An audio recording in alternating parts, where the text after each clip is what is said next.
Bonjour à tous, c'est le Killer qui vous parle donc pour une nouvelle vidéo découverte où aujourd'hui on va découvrir quoi? Eh bien tout simplement le dernier magazine officiel Lego Legends of Shima.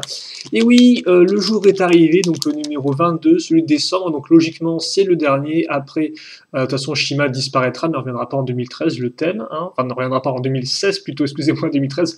C'est le début de Shima, donc ça remonte effectivement à 3 ans, il serait passé du temps, mais on est enfin arrivé au bout. Et donc, voilà, enfin arrivé au bout, c'est pas non plus comme ça a été une corvée. En tout cas, 2016, le gros thème qui remplace Shima, c'est Nexonites, et logiquement, ce que j'ai cru comprendre, on aura aussi un magazine Nexonites. On verra ça plus tard. En attendant, on va donc ouvrir le magazine, voir notre dernière surprise, donc une figurine, d'une tribu qui au final était assez peu exploitée dans Shima, c'est la tribu des ours. Effectivement, tribu des ours qu'on voit dès la première saison dans Shima, mais dont il faudra attendre bien, la dernière année pour les voir véritablement en 7. Alors, alors il y a deux ours qui sont sortis, il me semble, uniquement en 7. Bulkar est l'un d'eux. Je ne sais plus si c'est le ours héros, celui-là, ou si c'en a un autre. Vu qu'il a des ailes de feu, je pense que c'est lui le représentant, entre guillemets, des ours. Je me suis un peu exactement, excusez-moi. Ça fait quelques temps quand même que j'ai fait de regarder la série animée. Facilement, même début d'année, sans qu'on avait vu les derniers épisodes, donc bon, voilà, c'était assez... ça fait un certain temps. Voilà, nos petits paquets argentés qui rendent toujours aussi bien, ça par contre, il n'y a pas de souci. Et donc, on va construire notre ami Balkar. Donc c'est quand même plutôt cool aussi pour ceux qui n'auraient pas eu la chance d'avoir un ours en modèle, parce qu'il me semble qu'ils sont sortis uniquement dans des modèles assez coûteux. Je sais qu'il est sorti déjà dans le set du robot ours, et après il y en a un autre qui est sorti, mais je crois que c'est aussi un set assez coûteux, mais je ne me souviens plus lequel exactement. Et comme on peut voir, très chouette, hein, une armure un peu futuriste avec le chi dedans, mais normalement le côté un peu artisanal avec la petite poche de miel visiblement. Alors on voit pas très bien comme pour voir que là. Hein, il y a une sorte de petite abeille en doré qui rend vraiment bien. Donc, très joli à imprimer quoi. Pour à l'arrière, hein. C'est carrément une sorte d'exo-armure et tout qui rentre dans l'animal, c'est un peu particulier. Il vient avec une armure 2.0, donc on ne se refuse rien pour ce dernier numéro. Et d'ailleurs, je me rends compte que sur oui, le sachet, il est montré une armure 1.0. Étrange, tiens. Donc voilà, forcément le petit chi de feu. Hop, le point de chi. Alors niveau tête, Bulkar est normal ou un peu moins normal. Est-ce qu'on peut montrer un peu mieux ça? Parce que c'est vrai que on a le temps. On va prendre le temps vu que c'est dans les numéros quand même. Donc voilà, pour que vous puissiez bien le voir. Pas juste de loin, hein, plus ou moins bien quoi. Et la tête qui est assez classique. Elle a pas vraiment d'artifice, d'ornement métallisé quoi que ce soit, hein. Elle est assez classique. Quelques petites traces qu'on peut peut-être pas distinguer, mais quelques petites traces effectivement en marron un poil plus foncé qui permettent de faire le côté acheté en poil. Il y a du mal. Et donc pour l'arme, eh bien on aura alors ceci et dessus on met la fameuse barre de feu entre guillemets. Voilà. Et voilà ce qu'on a. Donc j'aime bien, enfin j'aime toujours bien le côté un peu garde comme ça qui remonte en haut. On l'avait déjà vu pour une autre arme, alors je sais plus si c'était une arme dans Shimo Ninjago, faut dire que les deux thèmes voilà, ont beaucoup d'armes des fois un peu customisées, donc je m'y perds un peu. Mais donc voilà, pour notre dernière figurine, Bulkar, qui est une arme plutôt cool et qui est une figurine, comme je dis, assez unique en son genre, littéralement hein, en termes de disponibilité dans les sets. Donc franchement, bonne petite surprise pour terminer notre magazine Shima. Même si voilà, c'est pas non plus un des personnages entre guillemets ultra principal comme par exemple Eris, Laval ou Krager. Mais bon. D'ailleurs, je savais pas si on a pu les avoir ceux-là dans le magazine. Les personnages principaux, il me semble pas. Hein. On a eu que des personnages un peu secondaires, à part peut-être. Non, on n'a même pas eu sur Fangar, je sais plus ce qu'on a eu. Mais il me semble qu'on a vraiment eu que des sous, des soldats, des trucs comme ça, il me semble. À part peut-être Gorzan qu'on a eu. Enfin bref, je me souviens plus du tout, mais ça on en reparlera juste un peu après. Donc, rapidement, alors oui, effectivement, donc l'abonnement, donc comme vous pouvez le voir, Lego Shima s'arrêtera au numéro 22, donc c'est le cas, voilà. On repense effectivement au Scorpion, quand même qui date de 1 an. Et puis à l'arrière, comme vous pouvez le voir, étrangement, il y a juste écrit retrouve ton magazine chaque mois chez ton marchand de journaux. Avant, il y avait écrit la date précise et tout. Là, il y a quand même écrit magazine, donc je suppose qu'ils vont faire un autre, mais ce ne sera pas Shima comme ce n'est pas précisé dessus. C'est un peu particulier comme formulation. Moi, j'aurais juste rien mis du tout personnellement, mais bon, ou j'aurais mis directement tel magazine sera là l'an prochain. Donc, il est temps d'ouvrir effectivement la bête, de voir un peu ce qu'elle contient. Alors, eh bien, c'est parti. Donc, bah, ça commence avec une pub pour Ninjago. Voilà, avec cette image et le dragon qui est fait de façon un peu bizarre, moche, je dois avouer, je trouve qu'ils l'ont assez raté par rapport à sa version de jouet. Qu'est-ce qu'il nous dit? Salut fan de Shima, cool, mes amis et moi avons trouvé toutes les ailes de feu, mais pourrons-nous enfin vaincre le chasseur de glace? Nous allons enfin savoir dans ce tout dernier épisode de Lego Shima qui emportera le feu ou la glace. Croise les doigts pour nous, pour Shima. Au revoir, à une prochaine fois, ton ami Laval. C'est gentil Laval. À une prochaine fois, on l'espère tous. Donc, une des dernières super bandes dessinées. Voilà, alors, comme d'habitude, comme je n'ai pas eu la précédente, je ne pourrais pas vous dire ce qui s'y passe. Par contre, ce que je sais, c'est que là encore, on aura une coupure jeu en plein milieu.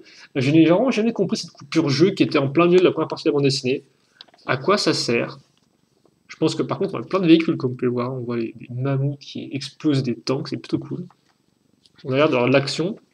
Bulkar, l'ours brun, meilleur ami de Bladvik, c'est peut-être le second ours qu'on a eu. Voilà, donc pour le reste d'autres jeux, voilà, vous les connaissez. L'histoire de Shima, donc avec les derniers épisodes, je suppose, donc du 37 avec la relique jusqu'au 41 avec le cœur de Kavora. Voilà. Un poster, donc alors vous avez un poster. Donc d'un côté ce sera Warriors. Alors Warriors, voilà, Warriors on l'a eu à toutes les sauces, si on l'a eu encore là avec ça. Une espèce de sourire, je ne sais pas ce que c'est comme expression, je ne sais pas s'il est content ou s'il est énervé, quoi. C'est un peu particulier. Et l'autre côté c'est Krager, donc Krager comme ceci avec ses ailes de feu. Je ne sais pas du tout si on a eu tous les posters avec les personnages ailes de feu. Même si vous allez me dire au final, même si vous les aviez tous, vous ne pourriez pas les exposer tous sur votre mur parce qu'effectivement là, un poster est utilisé pour les deux personnages à la fois. Donc, il faut faire un choix ou acheter deux fois un magazine Chimère. Mais bon, payer à peu près 12 € pour deux posters, ça semble un peu cher. Feu contre glace, la galerie des héros. Oh, bah tiens, c'est rigolo ça. Alors, la galerie des personnages, alors par contre, je ne sais pas du tout s'ils y sont tous, mais j'ai bien l'impression qu'ils ont fait un effort pour en mettre le maximum en tout cas, non? Regardez ça un peu. Alors, il y a peut-être qui manque effectivement. Et à chaque fois, on vous dit, oh, ça c'est plutôt cool par contre. À chaque fois, on vous dit si la figurine a été offerte dans, euh, dans le magazine. Et d'ailleurs, il n'y a que Warriors, il y a écrit jouer offert dans les magazines numéro 6 et numéro 14, entre parenthèses, deux versions. Donc on a eu deux fois Warriors en figurine, je m'en souvenais même plus, tiens. Mais oui, donc oui, bah, par contre, oui, j'avais bien raison. Oui, on a pas eu Laval, on n'a pas eu. Alors, on a eu qui? Bah, de toute façon, je pense que ça, on le reverra un peu plus tard, mais on a eu Warriors en loup, on a eu Croy, on a eu Gorzan, on a eu Grumlo, effectivement, qui est assez cool, on a eu Rascal, on a eu Iwar, qui était le premier, on a eu Lindor, qui était ça, c'est plutôt cool, effectivement, Bulkar, donc, puis après on a eu Stelfor, Psychor, Vornon, et Ice Claw. Par contre, après, je sais pas du tout si on a un personnage scorpion, chauve-souris ou truc. Là, ils sont pas montrés, vu que forcément, c'est que feu contre glace. En tout cas, c'est plutôt cool. Alors forcément, il manque les personnages qui sont apparus dans les packs de troupes, parce qu'ils n'ont pas vraiment de nom, il me semble. Enfin, pas de nom donné sur la boîte officiellement, entre guillemets. Mais c'est plutôt complet, parce que comme pas, il y a des personnages qui se datent de la saison 2013 qui sont mis en avant, donc c'est sympathique. Mais après, je doute quand même qu'il y ait absolument tout. Mais ça se trouve, il y a tout, hein, en fait. Il me semble quand même qu'il y a plus de personnages en aigle, en fait. C'est pour ça que je dis ça. En tout cas, c'est plutôt, c'est très sympathique. Ça, j'aime beaucoup. En tout cas, tout ce qui est un peu, tout ce qui est un peu liste comme ça, tout ce qui est un peu récapitulatif, forcément, moi j'aime bien. Et puis voilà, ça vous permet de voir un peu les différents personnages. Donc jusqu'à la fin, voilà. Hop là. Je ne vous spoil pas. Ninjago, encore et toujours. Alors ensuite. Ah bah tiens, voilà. Ah bah, dis donc, la transition était plus rapide que prévu, parce qu'effectivement, là, vous avez un jeu, avec Gorzon qui dit «J'arrive, mec», toujours très sympathique, et juste après, qu'est-ce qu'on a? Eh bien, effectivement, on a le thème Nexonites mis en avant, hein, histoire de vous dire, ça les enfants, c'est ça que vous avez demandé l'année prochaine à vos parents, et vous avez, comme par exemple, exactement une bande dessinée qui va avec, hein, la première bande dessinée Nexonites, étrangement, qui a l'air mieux dessinée que la bande dessinée Shima, mais je vais peut-être pas trop m'avancer en fait. Hein. C'est peut-être parce que c'est que sur une seule page et qu'il n'y a pas de grand décor vide. Oui, voilà. Mais on verra. En tout cas, voilà, on va présenter différents personnages. Donc, comme vous pouvez le voir, Annexonites, pour ceux qui ne connaîtraient pas, c'est une sorte de mix entre futuriste et enfin science-fiction et chevalier, quoi, dans l'idée médiévale, Moyen-Âge. Donc, on a des sortes de chevaliers du futur. Voilà. Alors, des fois, c'est plus ou moins futuriste, ça dépend, mais bon, c'est plutôt cool. Oh, d'accord. Shima, vraiment rien du tout, quoi. Et donc voilà, à venir, ce sont des chevaliers, yes! Ça, c'est de la catchphrase, hein. On se voit comme ça, c'est pas des cuisiniers, c'est pas des plombiers, non, c'est des chevaliers. Donc des chevaliers, et ils font quoi? Et voilà, le premier numéro paraîtra prochainement, justement, je ne vois pas de date, mais voilà, clairement, on aura le magazine Nexonites, et à la fin, on se finit avec ces fameuses cartes postales, voilà. Et on vous remet Worries et Krager, voilà, on vous remet Flix, on dit que, après, je vous dis, j'aime beaucoup les effets qu'ils ont mis pour les... ils ont mis une sorte d'effet, en fait, feu, qui, en fait, est en surimpression sur les ailes, et ça rend super bien, quoi. Vraiment cool. Et vous avez Laval qui fait un sourire un peu bizarre, là, qui part un peu comme ça sur le coin, c'est un peu particulier, voilà. En tout cas, voilà pour ce magazine. Donc bon, je pense quand même que c'était plutôt cool. Bah tiens, on a Laval en plus qui effectivement qui est sur le dernier magazine. On est le petit récapitulatif de figurines, donc c'est plutôt pas mal, c'est plutôt pas mal, je dois avouer. Vous avez quand même un petit après de 3 pages sur Nexonize, donc vous pouvez lire un peu la description des différents personnages pour voir qui ils sont. Hein. Ça, je vais pas en faire dans la vidéo parce que bon, faut aussi, voilà, je suis pas non plus là pour vous spoiler tout le contenu du magazine, c'est avant tout là pour faire une petite découverte. Pour ceux qui, déjà, n'arrivent pas à le trouver en presse, alors souvent on me demande où est-ce que tu achètes les magazines. Moi, je les achète souvent au rayon presse de ma grande surface Carrefour. Hein, donc, après, pas tous l'ont. C'est vrai qu'effectivement, j'ai 2 Carrefour dans ma région et l'un, par exemple, un rayon presse tout pourri et ils n'ont jamais de magazine Shima. Mais voilà, souvent, j'ai ça au rayon presse de ma grande surface ou alors dans une boutique de presse, simplement dans un magasin de presse, un bureau de tabac qui faut aussi presse. Vraiment, c'est facilement trouvable. Après, bon, voilà, c'est pas disponible partout, mais je pense quand même que c'est pas non plus si rare que ça à trouver. Alors, Bulk a regardé un peu la caméra, donc voilà pour ça. Alors, attendez, parce que là. Ah non, là, on est plutôt pas mal, j'ai l'impression, non? Alors, voilà, comme ceci. Alors, dans l'idée. Ah mince, excusez-moi, parce qu'effectivement, là, j'ai le filtre de caméra, donc c'est pour ça que ça foire un peu dans tous les sens. Dans l'idée, oui, ce que je veux dire, c'est que je risque sûrement de faire une toute dernière vidéo sur les magazines Shima, alors dans laquelle on va parler de quoi? Et bien dans laquelle on va récapituler toutes les surprises qu'on a eues depuis le numéro 1. Donc bon, vous avez déjà eu un extrait avec les différentes figurines indiquées à la fin du magazine. Voilà. Donc on fera ça, et sûrement aussi, je donnerai mon avis sur la bande dessinée. Donc là encore, j'ai pas mal de trucs à lire en ce moment, mais j'ai essayé de dégager quand même du temps pour me lire les 22 numéros à la suite, en mode marathon, pour vous dire un peu ce que j'en ai pensé, si l'histoire dévie un peu de l'histoire officielle, si c'était intéressant ou pas. Alors forcément, au niveau du dessin, ça n'a jamais été incroyable, hein, c'est vraiment juste passable, parce que voilà, vous comprenez l'histoire, mais franchement, c'est souvent un peu bof, avec des têtes bizarres, même si je peux comprendre que c'est pas si facile que ça de dessiner les têtes des personnages Shima, hein. Voilà, encore plus si on a un temps limité pour le faire et pour rendre la bande dessinée.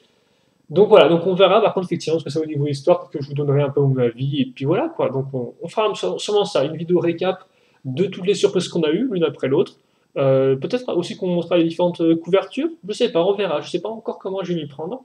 En tout cas voilà, donc là aussi n'hésitez pas à me dire si vous ça vous intéresse ou pas du tout, hein, parce que si ça vous intéresse pas, bah, peut-être que je le ferai pas, même si je pense quand même plus que voilà, pour conclure un peu ces 2 ans et quelques de numéros Shima, ou oui, 2 ans, 2 ans et demi, je ne sais plus exactement. Et bien voilà, autant conclure ça comme ça. Ensuite, pour ceux qui, donc ça arrivera prochainement, pour ceux qui se demanderaient si j'achèterais le magazine Next Nights ou pas, je ne sais pas encore, je dois vous avouer. C'est vrai que le magazine Shima en soi était pas trop mal, mais après dépenser 5,80 pour des figurines que j'ai déjà, c'était un peu, voilà, c'est un peu limité, je dois vous avouer. Donc à voir, à voir. C'est vrai que pour l'instant, je suis pas vraiment entièrement emballé, bien que j'aime beaucoup le thème Next Night, mais pour ce qui est le magazine Next Night, je sais pas du tout. Voilà, donc on verra bien. Après, je pense que là encore, je finirai quand même par l'acheter, mais voilà. Donc là aussi, n'hésitez pas à me dire ce que vous en pensez, si ça vous intéresse de continuer à avoir des vidéos découvertes de magazines. Vu qu'elles marchent bien, je pense que oui, mais après voilà, ça dépend de quoi, si c'est essentiel selon vous ou pas. En tout cas, voilà. Donc, c'est tout pour cette petite vidéo, enfin petite moyenne vidéo, voilà. J'espère que vous appréciez. Si vous, il vous reste des questions, des commentaires, eh bien n'hésitez pas à les poser. Et puis nous, donc on se retrouvera très prochainement pour de nouvelles vidéos. Allez, portez-vous bien, passez une bonne journée et à la prochaine. Salut à tous.